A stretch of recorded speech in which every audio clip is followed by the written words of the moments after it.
Varicose veins కి సరైన చికిత్స కోసం సంప్రదించండి ఎవిస్ హాస్పిటల్. నమస్తే రమ్మగారు. నమస్తే జయ. ఏదైనా పెద్ద కథ చెప్పండి. పూర్వం అట సాకేత్పురం అనే ఒక ఊళ్ళో ఒక మంచి వ్యాపారస్తుడు ఒక ఆయన ఉండేవాడు. ఆయనకి వెంటనే 2 పిల్లలు పుట్టారు, ఒక అమ్మాయి అబ్బాయి. పిల్లాడి పేరు సుమతి, ఆ అమ్మాయి పేరు సునీత. సుమతి అలా పెట్టుకుంటారు, మంచి పేరు, మంచి బుద్ధి కలిగిన వాడు పెట్టుకోవచ్చుగా, అమ్మాయిలాగా ఉంది పేరు. సరే, సుమతి సునీత.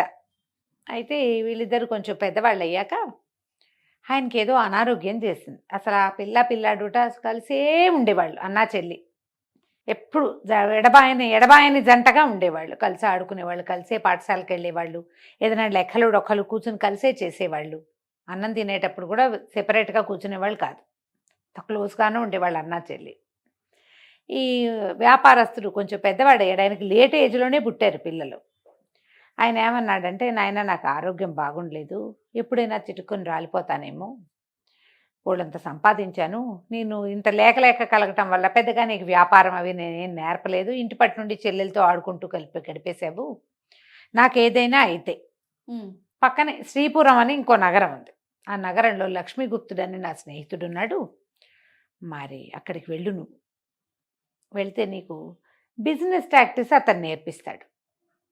చక్కగా వ్యాపారం అభివృద్ధి చేయటం, కూర్చుని తింటే ఏముంది, సొమ్మంతా కరిగిపోదు, పిల్ల పెళ్ళి కూడా ఒకటి చెయ్యాలి నువ్వు అని తండ్రి బాగా బోధించాడు. సరేనని అన్నా చెల్లి ఇద్దరు ఒప్పుకున్నారు. చెప్పినప్పుడు కొన్నాళ్ళకి నిజంగానే ఆయన నిద్రలో ప్రాణం విడిచాడు. సరే, కుర్రాడు ఏం చేశాడు, చుట్టుపక్కల వాళ్ళని వీళ్ళని స్నేహితుల్ని అందరినీ కూడగట్టుకుని చుట్టాల పక్కలతోటి తండ్రికి ఉత్తర క్రియలు అవి చేసి చక్కగా దానం ధర్మం అన్నీ గ్రాండ్గా చేశాడు. తండ్రి మరణించిన తర్వాత ఈ కథలు ఇవన్నీ వ్యవహారాలన్నీ కార్యం కరామతు అయిపోయాక ఒకరోజు అన్నాడు, చెల్లాయి చాలా ఖర్చు అయిపోయింది డబ్బు, ఇక మనం ఉన్న వాటితోటి ఉండాలి, నాన్న చెప్పినట్టుగా నేను వ్యాపారపు మెళకువలు నేర్చుకుంటా, వెళ్ళి నువ్వు ఇక్కడ ఉండు, నేను శ్రీపురం వెళ్తానని అన్నాడు. పిల్ల పాపం బాగా ఏడ్చింది, నువ్వు లేకుండా నేను ఉండగలనా, ఒక్కదాన్నే ఉంటానా, ఎట్లా ఉంటాను ఇంట్లో అంటే, అలా కాదు, మరి ఇప్పుడు మన ఇద్దరం వెళ్ళి వాళ్ళు ఎవరింటికో వెళ్తే బాగుండదు, చూడు, కొంచెం కొత్త వ్యాపారము లేదా పాత వ్యాపారపు మెలకువలో నేర్చుకుని ఒక 5-6 నెలల్లో తిరిగి వచ్చేస్తాను అని చెల్లెలకి బాగా నచ్చజెప్పి ఏం చేశాడు, ఒక చిత్రకారుణ్ణి పిలిచి తనదో చిత్రపటం చెల్లెలదో చిత్రపటం గీయించాడు. తన పటం చెల్లెలి బెడ్రూమ్లో పెట్టాడు, చెల్లెలి ఫోటోని తన చేత్తో పుచ్చుకెళ్ళాడు. రోజు పొద్దున్న లేవగానే చెల్లెలి ఫోటో చూడటం, మళ్ళీ పడుకునేటప్పుడు చెల్లెలి ఫోటో చూడటం, అట్లా అని పెట్టుకున్నాడు. ఇప్పుడు చేస్తారుగా మన వాళ్ళు కూడా, అట్లా ఫోటోలు మోసుకెళ్తుంటారు. వెళ్ళిపోయాడు శ్రీపురం. వెళ్తే ఆ లక్ష్మీగుప్తుడు అన్న ఆయన ఇంటికి వెళ్తే, ఆయన వీళ్ళ నాన్న పోయారని తెలిసి చాలా దుఃఖించాడు. సొంత అన్నదమ్ముల్లా ఉండేవాళ్ళం మేము, కలిసి ఆడుకున్నాం చిన్నప్పుడంతా, ఉత్తరాలు రాసుకునేవాళ్ళం, కాస్త మీరు పెద్దవాళ్ళు అయ్యాక, మీరు పుట్టాక మేము పెద్దగా కలవలేదు, ఏదో చెప్పాడు. అయితే వీళ్ళకి పిల్లలు లేరు. ఈ పిల్లాడు చక్క స్ఫురద్రూపి, ఒక 20 ఏళ్ళ పిల్లాడు, 19-20 ఏళ్ళ పిల్లాడు ఇంట్లో తిరుగుతుంటే వాళ్ళకు కూడా బాగుంది, సరదాగా ఉంది. అయితే ఈ లక్ష్మీగుప్తుడు ఈ శ్రీపురపు నగర రాజుగారితోటి మంచి స్నేహం కలిగి ఉన్నాడు. అంతకుముందు ఈ కుర్రాడు వాళ్ళ సుమతి వాళ్ళ నాన్నగారు కూడా వచ్చినప్పుడల్లా రాజుగారిని కల్పించేవాడు. తీసుకుపోయి రాజుగారి దగ్గర పరిచయం చేశాడు, నా స్నేహితుడు కొడుకు వ్యాపారంలో మెలకువలు నేర్చుకోవడానికి వచ్చాడండి అంటే, సరే రాజుగారు కూడా ఆదరించాడు బాగా. వస్తూ పోతూ ఉండేవాళ్ళు. రాజుగారికి ఇంచుమించుగా సుమతి వయసే ఒక 2-3 సంవత్సరాల పెద్దవాడైన కుమారుడు ఉన్నాడు, రాకుమారుడు. అతని పేరు ప్రతాపుడికి ఈ సుమతికి ఫ్రెండ్షిప్ కలిసింది. పిల్లాడు యాక్టివ్గా ఉన్నాడు, తెల్లగా చక్కగా ఉన్నాడు. కొత్తగా ప్లేస్ మారి వ్యాపారం నేర్చుకోవడానికి వస్తే మెలకువల్ని అలా సరదాగా ఉంటుంది. ఒకే ఏజ్ వాళ్ళు అయ్యేసరికి ఏదో చిట్ చాటింగ్ కుదురుతూ ఉండేది. తరచుగా రాజభవనంలో విందులు వినోదాలు జరిగేవి. అప్పుడు ఈ లక్ష్మీగుప్తుడిని పిలిచేవాళ్ళు, ఈ అబ్బాయిని సుమతిని కూడా పిలిచి ఇతను పోయి ఒకే వయసు అవటంతో కలిసి ఆడుకోవటం, చదరంగా ఆడటం, పేకాడుకోవటం, చిన్న ట్రిప్స్కి కలిసి వెళ్ళటం జరిగింది. చాలాసార్లు ఈ అబ్బాయే భోజనానికి అక్కడికి వెళ్తూ ఉండేవాడు.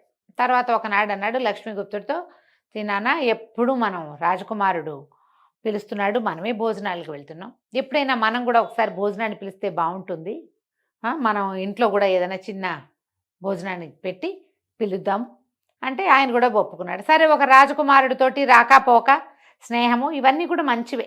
అంతేగా. సరే చిన్న వయసు కుర్రాడు, సొంత కొడుకులాగా చూసుకుంటున్నారు వీళ్ళు. ఒప్పుకున్నాడు. ఆయన ఏం చేశాడు, రాకుమారిని ఒకరోజు ఈ సుమతి పుట్టినరోజు నాడు భోజనానికి రమ్మని పిలిచారు. పిలిచి రాజభవనం నుంచి తమ ఇంటి దాకా వచ్చే దారంతా చక్కగా చాపలు పరిపించి ఆహ్వానించి చాలా బాగా గ్రాండ్గా సకల మర్యాదలు చేశారు. మర్యాదలతోటి ఆ పూట ఏమైంది, బాగా కబుర్లు చెప్పుకున్నారు, మధ్యలో ఆటలాడారు, సరదా ఆటలాడారు, ఎవరో చుట్టాలు కూడా వచ్చారు. ఈ సందట్లో బాగా చీకటి పడింది. అది కరెంటు లేని కాలం కదా, కొంచెం చలికాలం కూడా. చీకటి పడేసరికల్లా రాజకుమారుడికి కొంచెం జలుబు సమస్య ఏదో ఉంది.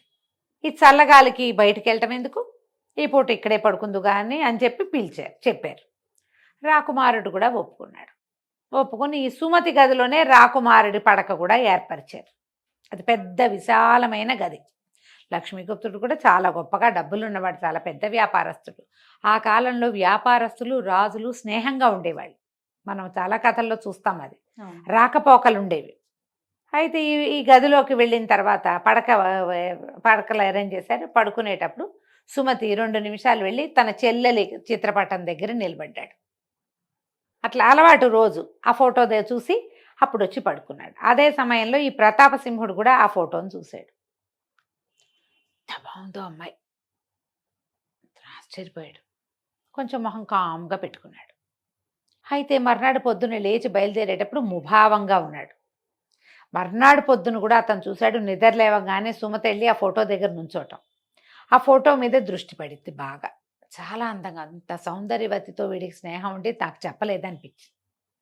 రాకుమారుడు అన్నాడు, ఏమోలే నువ్వు ఇంతకాలంగా స్నేహంగా ఉంటున్నావు, నువ్వు అన్ని రహస్యాలు దాచిపెట్టుకుంటున్నావు, నీ సంగతులు ఏవి నాకు చెప్పలేదు, మా సంగతులన్నీ నీకు తెరిచిన పుస్తకంగా ఉన్నాయి, నువ్వు రమ్మంటే మీ ఇంటికి భోజనానికి కూడా వచ్చాను, నీకు అన్ని రహస్యాలు అన్నాడు. అనేసరికి సుమతి ఆశ్చర్యపడి, రహస్యమేం లేదే, నాకు సొంత సంగతులు ఏం లేవు, మీకు తెలియంది అసలు లేదు, నేను అట్లా దాచేవాడిని కాను స్నేహితుల దగ్గర అంటే. మరి దాచకపోవటం ఏంటి, నీ గదిలో ఉన్న ఒక ఫోటో ఉంది కదా, నాకు ఆ సంగతి ఎప్పుడూ చెప్పలేదు అన్నాడు రాకుమారుడు.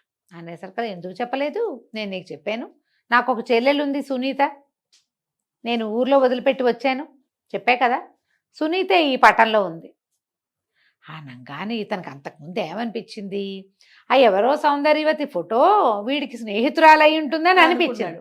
ఎప్పుడైతే చెల్లెలని తెలియంగానే ఇక ఆ అమ్మాయి నాకు కావాలనిపించడం మొదలుపెట్టింది అబ్బాయికి, రాజకుమారుడికి. ఇంటికి వెళ్ళాడు, ఇక మనసంతా ఇక్కడే ఉంది. రాజుగారు 1-2 రోజుల్లో గమనించాడు, కొడుకు సరిగ్గా భోజనం చేయటం లేదు, ముభావంగా ఉంటున్నాడు, ఏమిటి అని నిలదీసి అడిగారు. అడిగేసరికల్లా ఇతను ఏమన్నాడు, నా మనసు ఒక అమ్మాయి మీద పడింది, మరి సుమతి చెల్లెలు సునీత, నాకు ఆ అమ్మాయి కావాలి, ఆ అమ్మాయితో నాకు పెళ్లి చేయండి అని అడిగాడు. రాజుగారు ఆశ్చర్యపోయారు. కానీ రాణిగారిది, నీ బుద్ధి లేదా, నువ్వు రాజకుమారుడివి, రాకుమార్తెని పెళ్లి చేసుకోవాలి, ఒక రాజ్యం మనకి కలిసేలాగా చూడాలి, అంతే కదా జరిగేది, మనం క్షత్రియులం, క్షత్రియ కన్యను చేసుకోవాలి, పోనీ తప్పి తగిలి వేరే వాళ్ళని చేసుకుని క్షత్రియ కన్యను చేసుకోవాలి, రాజకుమార్తె కాకపోతే వ్యాపారస్తుల పిల్లని చేసుకోవటం ఏమిటి, అట పనికి రాదని ఆవిడ గట్టిగా మందలించింది. కానీ ఆ అబ్బాయి పట్టిన పట్టు విడవల, కాదు నేను చేసుకుంటే ఆ పిల్లనే చేసుకుంటానని పట్టాడు. దాంతో ఇక రాజుగారు ఏమనుకున్నారు, వీళ్ళు ఏం తక్కువ వాళ్ళు కాదు, లక్ష్మీగుప్తుడు చాలా కాలంగా స్నేహితుడు, అతను పెంచుకుంటున్నాడు సుమతిని, సునీత కూడా అతని కూతురే అయినట్టు, వీళ్ళకి సాకేతపురంలో బోళ్ళంత ఆస్తి స్వాస్తి వ్యాపారము ఉన్నాయి, 2 నగరాల వ్యాపారస్తులు మన చేతిలో ఉంటారు, ఇది మంచిదే అని ఆలోచించుకుని సరేనని లక్ష్మీగుప్తుని కేకేశారు. మీ సుమతి చెల్లెలు సునీత పటం చూశారు రాజకుమారుడు, ఆమె పిల్లని చేసుకుంటానంటున్నాడు, మీ ఉద్దేశం ఏంటంటే వాళ్ళు ఎగిరిగా అంతేశారు. రాజుగారితో బియ్యం అంటే చిన్న సంగతే, అదే కదా, మాకేమీ అభ్యంతరం లేదు, మా చెల్లి బంగారు తల్లి అన్నాడు ఇతను. స్నేహితుడు బావ మారుతవుతుంటే సంతోషమే కదా, పెళ్ళి ఓకే.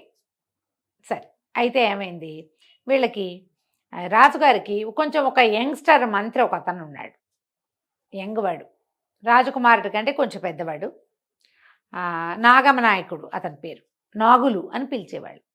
ఆ నాగుల్ని పిలిచి, ఏమోయ్ మరి రాజకుమారుడి వివాహం కుదిరింది, ఆ పిల్ల ఎవరంటే మన సుమతి వాళ్ళ చెల్లెలు, ఆ ఊర్లో ఉంటారు, సాకేతపురంలో ఉంటారు, పెళ్ళి ఏర్పాట్లు చెయ్యి అని చెప్పేసరికి అలా వీరికి ఏం పుట్టింది, ఆ పిల్ల పటం చూసే ఇతను పెళ్లి చేసుకుంటానన్నాడు, పటంలోనే మహాద్భుత సౌందర్యవతి, నిజంగా ఎంత బాగుంటుందో, రాజుగారికి వ్యాపారస్తుల పెళ్ళెందుకు, అంతగతి అయితే మనమే చేసుకోవచ్చు కదా, మనకి వాళ్ళకి సరిపోతుంది, మనము చిన్నప్పుడు వ్యాపారస్తులమే అని ఆ పిల్లని తను చేసుకోవాలని పుట్టింది. ఫోటో కూడా చూడ, ఊరి అందగత్తె అని తెలుసుకున్నాడు.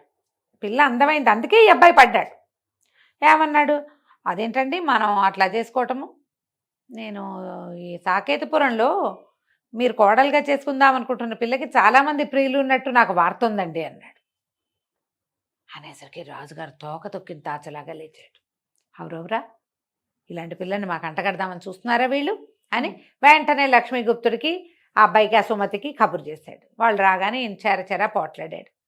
మేము సంబంధం అడిగేవనుకో, అడిగితే నువ్వు మాకు స్నేహితుడివి కదా, ఆ పిల్ల మీకు తగదండి అని చెప్పద్దు, శీలం లేని పిల్లని మా రాజుగారి కోడలను చేయాలనుకుంటున్నావా, రేపొద్దున్న రాణి అవుతుంది కదా ఆ అమ్మాయి, నువ్వు నీ రాజక్షేమం ఆలోచించద్దా, అక్కడ చాలామంది చెడు స్నేహాలు ఉన్న పిల్లని మాకు అంటగడతావా అని పోట్లాడేసరికల్లా సుమతి అన్నాడు, అడూరుకోల, మా చెల్లెల్లాంటి పిల్ల భూప్రపంచంలో ఉండదండి, అసలు అది గడప దాటి ఎరగదు పాప, ఇంట్లోనే ఉంటుంది,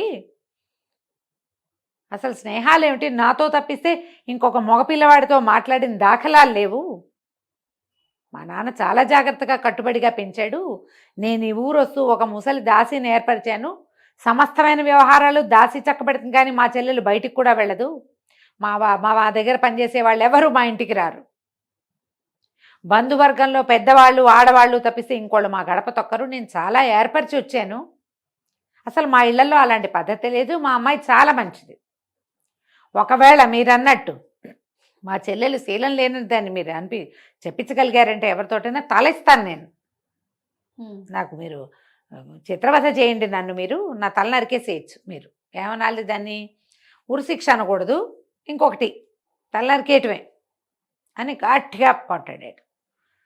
రాజుగారు అవతలవాడు అంత రియాక్ట్ అయ్యారు. అవునా అలాగా అని వాళ్ళు అనకుండా ఇంతెత్తున లేచాడు కదా ఈ అబ్బాయి, ఆయన తగ్గిపోయి నాగులకు చెప్పాడు, ఏమిటో వాళ్ళు ఇలా అంటున్నారు, అలాంటిది ఏం లేదుట అనేసరికల్లా, కాదండి నేను ప్రూవ్ చేస్తానన్నాడు. ఆయన ఏం చేశాడు, ఇతను కామ్గా సాకేతపురం వెళ్ళిపోయి ఇప్పుడు ప్రూవ్ చేసి ఆ పిల్లని తను లాక్కోవాలి, ఒక ఉత్తరం రాసి ఆ ఉత్తరం పుచ్చుకొని వెళ్ళి వాళ్ళ ఇంటికి వెళ్ళాడు. వాకిట్లో ఈ ద్వారపాలకులు ఉంటారుగా సాకేతపురంలో, వాళ్ళ దగ్గరికి వెళ్ళి, నేను సుమతి పంపించగా వచ్చాను శ్రీపురం నుంచి, ఉత్తరం రాసి పంపించారు, నేను అమ్మాయి గారిని కలవాలి అని అడిగితే, ముందు ఉత్తరం లోపలికి పంపించమను, ఉత్తరం చూశాక కలవచ్చో లేదో నేను చూస్తానంది అమ్మడు. ఉత్తరం లోపలికి వెళ్ళింది. ఆ పిల్ల ఉత్తరం చూడగానే, ఇది మా అన్నయ్య రాత కాదు, మా అన్నయ్య సంతకం కాదు, వీడెవడో, పంపే బయటికి, నేను చచ్చినా కలవనని ఆ ఉత్తరం వెనక్కి తిరక్కొట్టేసింది. ఊరుకున్నాడు. రెండో ప్రయత్నం ఏం చేశాడు, ఆ ఇంట్లో పనిచేసే దాసి ఉంది కదా, ఆ దాసికి ఎత్తుకెత్తు బంగారం ఇస్తానని ఆశపెట్టి ఈ సునీతది ఒక ఉంగరం తెప్పించాడు. ఆ అమ్మాయికి వేలికి పెట్టుకుంటుంది. అభ్యంగనానికి వెళ్ళేటప్పుడు మొత్తం వస్తువులన్నీ ఊడ్చి పక్కన పెడతారు కదా, ఆ ఊడ్చి పక్కన పెట్టినప్పుడు ఉంగరం సంగ్రహించుకొచ్చేసింది దాసి. అది ఈ నాగులకి అప్పచెప్పింది. అతను అది అరచేతిలో ఎంత బరువు ఉందో అంత బంగారం ఇస్తానన్నాడు. ఇంకా ఎక్కువ ఇచ్చాడు. 2 గుప్పెళ్ళ బంగారపు కాసులు ఇచ్చి, ఉంగరం ఎంత ఉంటుంది, అరతొలం కూడా ఉండదు కదా, ఇంత బంగారం ఇచ్చి వస్తువులు చేసేసుకున్నాడు. అక్కడి నుంచి ఆ ఉంగరం పుచ్చుకొని తీసుకుపోయి రాజుగారికి చూపించాడు. శ్రీపురంలో చూపించి, ఇదిగోండి నాతో గడిపింది ఈ అమ్మాయి, నాతో గడిపినందుకు గుర్తుగా తన ఉంగరాన్ని ఇచ్చింది, ఈ ఉంగరం చెల్లెలదా ఉందో అవునో కాదో మీరు సుమతిని కనుక్కోండి. ఆ సుమతిని పిలిస్తే అతనికి కూడా అలాంటి రాయి ఉన్న ఉంగరమే ఉంది. దగ్గర పిల్లలు కదా వాళ్ళు, ఒకటే రకంగా చేయించారు. ఉంగరాన్ని గుర్తుపెట్టాడు. నిర్ఘాంతపోయాడు. మా చెల్లెలు ఇంత పని చేసిందా, లేకపోతే దాని ఉంగరం వీడెవడికో ఎలా వస్తుంది, దుఃఖించి మా నాన్న పెంపక లోపమో నా సహవాస లోపమో ఇలా జరిగింది, మీరన్నట్టుగానే నా కుత్తుకని కత్తికిస్తాను, నన్ను చంపేయచ్చు మీరు అని చెప్పి తనే రాజు దగ్గర లొంగిపోయాడు. పొరపాటున ప్రవర్తన బాగుండలేని మా పిల్లని రాజకుమారుడికి ఆఫర్ చేసినందుకు ఈ శిక్షను నేను అనుభవించడానికి సిద్ధంగా ఉన్నాను అని. లక్ష్మీగుప్తుడికి ఏం చేయాలో తెలియలా. ఎందుకంటే ఈ కుర్రాన్ని కూడా 20 ఏళ్ళు వచ్చాక చూశాడు. ఆ పిల్లని ఆయన అసలు చూడనే లేదు. తన స్నేహితుడి మీద ప్రగాఢమైన విశ్వాసం ఉంది. పిల్లలు చెప్పలేకపోతున్నాం ప్రవర్తనలు ఈరోజు. ఆయన దుఃఖపడ్డాడు. రాజుగారు అన్నారు, నీ అంతటి నువ్వు దీనికి ఒప్పుకున్నావు కాబట్టి నీకు 1 వారం గడువు ఇస్తాను. ఏదైనా నీకు కోరుకుంటే అది చెయ్యి, అది ఏర్పాటు చేసుకోను అనేసరికి ఆయన చెల్లెలకి ఉత్తరం రాశాడు. అబ్బాయి సుమతి రాసి పంపించాడు. ఈ ఊరు నుంచి ఆ ఊరు వెళ్ళటానికి ఒక 5-4 రోజులు పడుతుందా, 3 రోజులు. ఏమని రాశాడంటే, మన ఇద్దరం కలిసి పుట్టాం, కలిసి పెరిగాం. నాకు తెలియని ఒక కోణం నీ జీవితంలో ఉండటమే నాకు ఆశ్చర్యంగా ఉంది. వారం రోజుల్లో చనిపోబోతున్నాను. నీ ఉంగరం చూశాక నేను హతాశున్నైపోయాను. కొన్ని రోజుల్లో చనిపోతాను నేను. ప్రవర్తన బాగు చేసుకుని జీవితం హాయిగా ఉంచుకో అని రాసేసరికి ఆ ఉత్తరం వచ్చింది. ఇది రాజుగారి అన్నయ్య పంపించాడు. వాకిట్లోంచే ఉత్తరం చూసింది. అన్నయ్య హ్యాండ్ రైటింగ్ గుర్తుపెట్టి లోపలికి తీసుకుపోయింది ఉత్తరం. చదివేసరికి నిర్ఘాంతపోయింది. నా ఉంగరం చూడటం ఏమిటి, నా ప్రవర్తన బాగుండకపోవటం ఏమిటి? అమ్మాయి ఆలోచించడం మొదలెట్టింది. కొద్ది రోజుల క్రితం ఒకడు వచ్చాడు అన్నయ్య రాసిన ఉత్తరం అని. ఆ ఉత్తరం అన్నయ్య రాసింది కాదు. కానీ వాడొచ్చి వెళ్ళిన తర్వాత ఒక 3-4 రోజుల్లో నా ఉంగరం పోయింది. ఎంత వెతికినా దొరకల. స్నానానికి వెళ్తూ తీసా, నాకు గుర్తుంది. దాన్ని ఎన్ని విధాలు అడిగినా అది నిజం చెప్పలా. ఈ ఉంగరం బయటికి వెళ్ళిందా, అది ఏమైనా అన్నయ్య ప్రాణాలకి ప్రమాదం తెచ్చిపెట్టిందా? ఏదో జరుగుతోంది ఇక్కడ. ఈ పిల్ల వెంటనే బండి పిలుచుకుని శ్రీపురం వెళ్దామని బయలుదేరి వెళ్తే ఎక్కడికి వెళ్ళాలి, ఏం చేయాలి? ఆ ఊరి మొగదలలో వధ్యస్థానం ఉంది. వధ్యశిలలు ఉన్నాయి అక్కడ. ఇదే ఇలా శిక్షలు వేసిన వాళ్ళు. ఎక్కడైతే ఈ అబ్బాయికి శిక్ష అమలు జరుగుతోందో అక్కడ కనపడింది. ఆ అమ్మాయికి రథం దిగి పరిగెత్తుకుంటూ వెళ్ళేసరికల్లా ఏడుస్తూ నుంచుంది అక్కడ. అదే టైంకి రాజు మంత్రి ఇద్దరు దగ్గరకు వచ్చారు. వస్తే ఈ పిల్ల వలవలా ఏడుస్తూ నుంచుంది. అడిగింది ఏం జరిగింది ఏమిటంటే, ఈ పిల్లకి మొత్తం కథ అంతా తెలిసిపోయింది. ఈ అమ్మాయి ప్రవర్తన మంచిది కాదని మంత్రి రుజువు చేశాడు. ఉంగరం తెచ్చి చూపించాడు. అమ్మాయికి అర్థమైంది. అయితే అన్నయ్య పేరుతో ఉత్తరం రాసి పట్టుకొచ్చిన వాడే. ఆ ఉంగరం కూడా తన దగ్గర నుంచి కొట్టేశాడు. తెలివిగా చేశాడు ఎవడో ఈ పని. ఆ ఏడుస్తూ అక్కడ నుంచుంటే రాజు మంత్రి కూడా వచ్చారు. రాజుగారికి వెళ్ళి అయ్యా, మీ మంత్రి గారు మా ఇంట్లో దొంగతనం చేశాడండి. మొత్తం నగలన్నీ కొట్టుకుపోయాడు. ఆ నగల కోసం వచ్చాను, నాకు న్యాయం చేయండి అనేసరికల్లా ఈయనకున్న మంత్రి ఎవరు? ఈ నాగులే పక్కన నుంచునేసరికల్లా ఆ మంత్రి ఏమయ్యా అని రాజుగారు మంత్రి వైపుకి తిరిగాడు. ఇంకా ఇక్కడ సీన్ నడుస్తోంది. ఈ అబ్బాయిని మెండరకడానికి సిద్ధంగానే ఉంది అక్కడ.